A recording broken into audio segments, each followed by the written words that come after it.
I'm curious why you decided to speak up now. In a recent interview with ABC News Eva Pilgrim, former Danity Kane member Dee Woods described her supposedly troubling interactions with Diddy. Welcome back, it's your host Nancy Brown. If you are new here, make sure you have subscribed to our YouTube channel. In doing so, she alleged that Diddy fostered a verbally abusive work environment for the iconic girl group. As for how that was the case, she explained, He did it in different ways with all of us, picking and prodding and just a way to chip and knock away, but then praise you. From there, Pilgrim asked Woods how specifically the environment was predatory. Somebody constantly treating you like a piece of meat, only valuing you for your sex appeal. In some of the environments, it was even scary to be by yourself. She added that prior to working with Diddy, she thought of him as a hero of our community and looked up to him. Woods responded as follows when asked what she would say to him if she saw him right now. I honestly do not know, but I don't think you really have to say anything. The accusations have previously been strongly refuted by Diddy and his legal team. They wrote in a statement that was given to people, "These documentaries are rushing to cash in on the media circus surrounding Mr. Combs." The producers failed to provide sufficient time or details for his representatives to address unsubstantiated claims, many from unidentified participants whose allegations lack context. By withholding this information, they made it impossible for Mr. Combs to present facts to counter these fabricated accusations. This production is clearly intended to present a one-sided and prejudicial narrative. As we've said before, Mr. Combs cannot respond to every publicity stunt or facially ridiculous claim.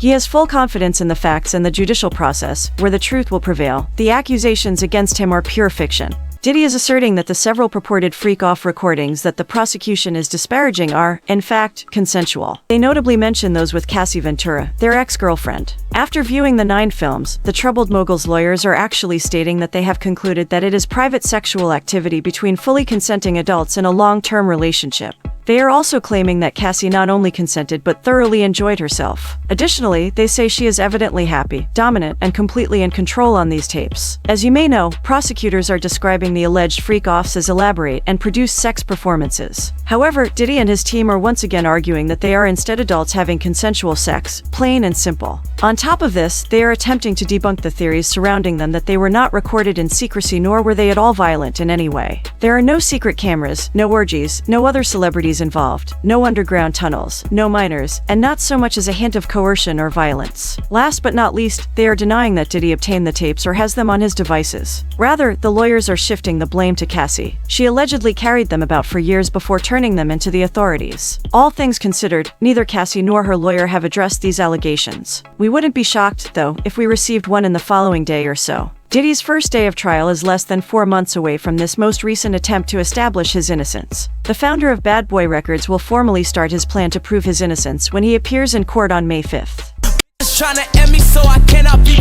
Despite Tory Lanez' conviction for shooting Thee Stallion, there is still tension between the two musicians. Even though Lanez won't be released from prison until 2033, Megan was recently granted a 5-year restraining order against him. The artist gave multiple evidence to support her claim that she did not feel safe. The music video for Cap by Tory Lanez was one such instance. Toronto's Own made a number of crude allusions to Thee Stallion in the video. In fact, his attorney has responded to the video. At a recent press conference, Michael Hayden, Tory Lanez's attorney, discussed the Cap video. In a direct allusion to Megan's nickname, the artist is shown in the film slicing off horse legs in a butcher shop. In the song video, Tory Lanez also takes a microphone from a made-up reporter. Bitches tryna end me so I cannot be polite. He raps. Thee Stallion took these as threats upon her safety, which is a trend that Hayden says will not continue in 2025.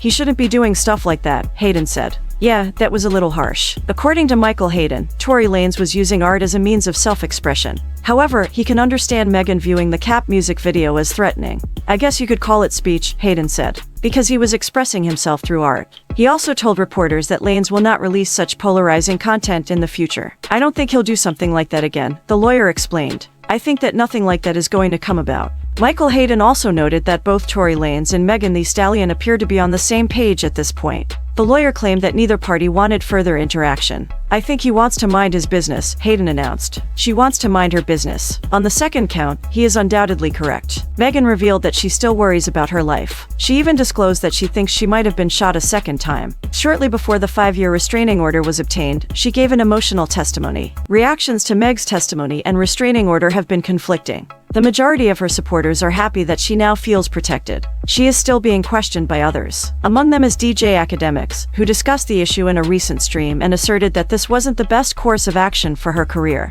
"I really feel like Meg is doing some of the most horrific things for her career," he explained. "I'm literally just sitting here and watching Meg torch her own career where she's saying things or constantly trying to recreate this like victim aura that I don't think people are going for. She's saying she fears Tory is going to shoot her again."